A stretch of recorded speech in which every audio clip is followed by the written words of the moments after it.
इस विशेष वीडियो में हम सिलिया और फ्लैजेला की संरचनाओं को देखेंगे और साथ ही हम सेंट्रोसोम की संरचना को भी समझेंगे।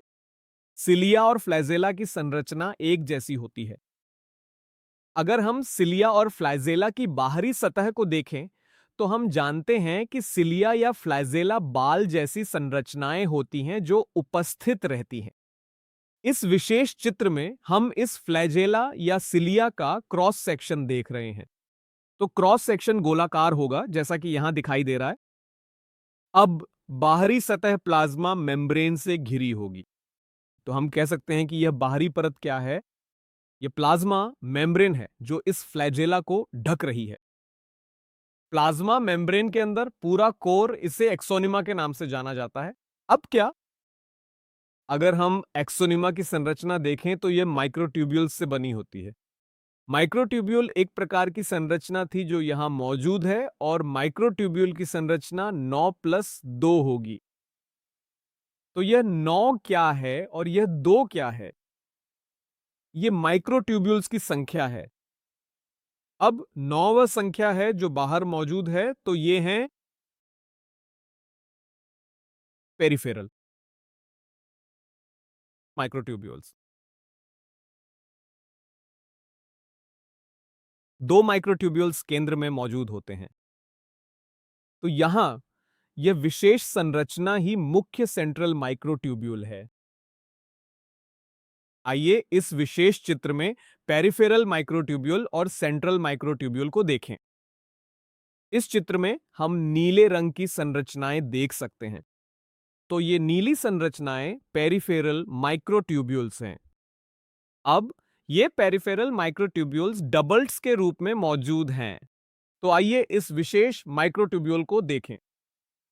यह पहला है और यह डबल्ट के रूप में है। तो यह नंबर 1 है, अगला ये है। ये भी डबल्ट के रूप में मौजूद है। तो हम देख सकते हैं कि 2, 3, 4, 5, 6, 7, 8 और 9 है। तो 9 पेरिफेरल माइक्रोट्यूब्यूल्स मौजूद हैं और प्रत्येक डबल्ट के रूप में है। तो ये सभी डबल्ट्स के रूप में होंगे। तो ये वही नंबर 9 है जिसके बारे में हम बात करते हैं। अगर हम केंद्र देखें तो यहां 2 माइक्रोट्यूब्यूल्स मौजूद हैं। आइए इन्हें हरे रंग से चिन्हित करें। तो एक माइक्रोट्यूब्यूल ये है और दूसरा माइक्रोट्यूब्यूल ये है और ये सिंगलेट्स हैं। तो केंद्रीय माइक्रोट्यूब्यूल्स की संख्या 2 है, लेकिन ये सिंगलेट्स हैं और इसी वजह से हम इस संरचना को 9+2 कहते हैं।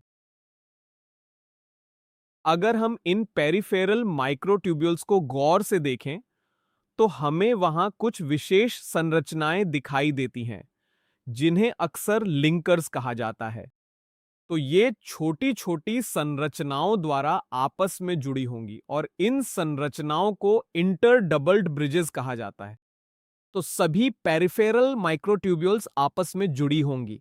दूसरी संरचना जो यहां मौजूद है उसे रेडियल स्पोक्स कहा जाता है। तो रेडियल स्पोक्स वे संरचनाएं हैं जो प्रत्येक डबल्ट से निकलती हैं। तो ये छोटी छोटी संरचनाएं रेडियल स्पोक्स कहलाती हैं। तो प्रत्येक डबल्ट से एक रेडियल स्पोक निकलेगा। तो कुल मिलाकर इसमें 9 रेडियल स्पोक्स मौजूद होंगे। एक और संरचना है जिसे लाल रंग में दिखाया गया है, इसे सेंट्रल शीथ कहा जाता है। तो ये सेंट्रल शीथ है जो सिंगलेट्स को घेरे हुए है और ये सभी 9 रेडियल स्पोक्स जिनके बारे में हमने बात की थी, ये सभी सेंट्रल शीथ से जुड़ी होती है। इसके साथ ही जैसा कि हमने देखा था कि पेरिफेरल डबल्ट्स छोटे ब्रिज या लिंकर्स द्वारा जुड़े होते हैं, उसी तरह ये सिंगलेट्स भी एक ब्रिज द्वारा जुड़े होते हैं। तो यह सिलिया या फ्लैजेला की संरचना है।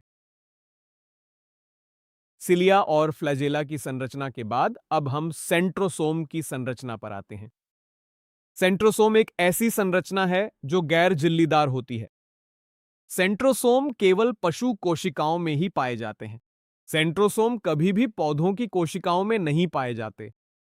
अगर हम सेंट्रोसोम की बात करें तो प्रत्येक सेंट्रोसोम में 2 बेलनाकार संरचनाएं होती हैं और प्रत्येक संरचना को सेंट्रियोल कहा जाता है। तो आइए हम इसकी संरचना बनाने की कोशिश करते हैं। तो मान लीजिए कि यह विशेष संरचना एक सेंट्रियोल है, तो दूसरी सेंट्रियोल इसके लंबवत उपस्थित होगी और इस पूरी संरचना को सेंट्रोसोम कहा जाएगा और ये व्यक्तिगत संरचनाएं सेंट्रियोल कहलाएंगी। तो यही दोनों के बीच का अंतर है।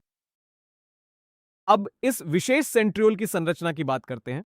इसकी संरचना कमोबेश सिलिया और फ्लैजेला जैसी होती है, लेकिन यह बिल्कुल वैसी नहीं होती। यहां हमने कहा था कि संरचना 9+2 थी। यहां हमने कहा था कि संरचना 9+0 है। तो सेंट्रोसोम के मामले में संरचना 9+0 होगी। 9 बाहरी माइक्रोट्यूब्यूल्स होंगे। तो ये बाहरी होते हैं, इसलिए इन्हें पेरिफेरल माइक्रोट्यूब्यूल्स कहा जाता है। आइए इसे चित्र में देखते हैं। इस विशेष चित्र में हम इन संरचनाओं को देख सकते हैं। तो ये माइक्रोट्यूब्यूल्स हैं। तो ये नंबर 1 माइक्रोट्यूब्यूल है, ये नंबर 2 है, फिर 3, 4, 5, 6, 7, 8 और 9। तो कुल 9 पेरिफेरल माइक्रोट्यूब्यूल्स होते हैं। लेकिन फर्क इस बात में है कि यहां हर माइक्रोट्यूब्यूल ट्रिपलेट के रूप में होता है। यहां हर माइक्रोट्यूब्यूल डबल्ट के रूप में था।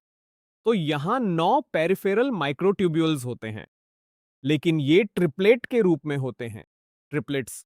तो यही दोनों की संरचना में अंतर है। दोनों में संख्या 9 ही है, लेकिन यहां डबल्ट्स हैं और यहां ट्रिपलेट्स हैं। अब केंद्रीय भाग की बात करें तो यहां केंद्रीय भाग में कोई भी माइक्रोट्यूब्यूल नहीं होता और इसी वजह से हम इसे शून्य कहते हैं और केंद्रीय भाग को हब कहा जाता है यहां पर। तो केंद्रीय भाग में कोई भी माइक्रोट्यूब्यूल नहीं होता और इसे हब शब्द से संदर्भित किया जाता है। तो इसी तरह 9+0 संरचना बनती है, यहां पर आती है। अब जैसा कि हमने देखा था कि इस मामले में ये पेरिफेरल माइक्रोट्यूब्यूल्स लिंकर्स द्वारा जुड़े हुए थे। यहां भी ये लिंकर्स द्वारा जुड़े होते हैं, तो ये वही लिंकर्स हैं जो इन्हें यहां जोड़ेंगे। प्रत्येक डबल्ट से रेडियल स्पोक निकल रहा था। यहां भी प्रत्येक ट्रिपलेट से एक रेडियल स्पोक निकलेगा।